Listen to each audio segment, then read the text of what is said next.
जय शिवराय. छत्रपती शिवरायांच्या पदस्पर्शाने पावन झालेली भूमी मालवण शहर ऐतिहासिक असा वारसा लाभलेला आहे. सुंदर असं नैसर्गिक संपत्तीने असा नटलेला माझा मालवण शहर आज राजकोट, आपले छत्रपती शिवरायांचा राजकोट किल्ला असू देत, रॉक गार्डन असू देत, मेळ्यातलं सोन्याचं मंदिर असू देत, आज वादळी सदृश्य परिस्थिती असल्यामुळे प्रशासनाने 1-2-3 दिवस किल्ला सर्व्हिस बंद ठेवली आहे.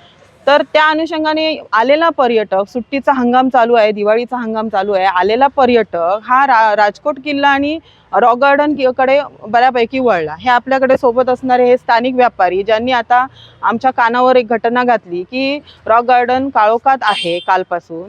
तर आज असं ऐकण्यात आलं की आजपासून रॉक गार्डन बंद करण्यात येणार आहे. तर स्थानिक व्यापाऱ्यांचा विचार करता आम्ही एक स्थानिक लोकप्रतिनिधी म्हणून त्यांच्या न्यायासाठी इथे मालवण नगर परिषदेकडे आम्ही समस्त व्यापारी वर्ग आणि आम्ही लोकप्रतिनिधी इथे जमलेलो आहोत.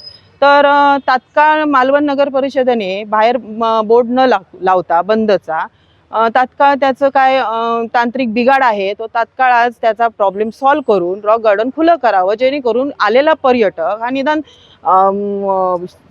समुद्रमार्गे किल्ल्यापर्यंत पोहोचता येत नाहीये, कारण वादळ सदृश्य परिस्थिती आहे, नैसर्गिक आपत्ती आहे. त्याला ऑप्शन म्हणून निदान राजकोट किल्ला असेल, रॉक गार्डन असेल, इतर आपले पर्यटन स्थळं फिरताना त्यांना कुठला त्रास होता नये हीच आमची एक अपेक्षा आहे. त्या अनुषंगाने आम्ही सगळे जमलो इथे. धन्यवाद.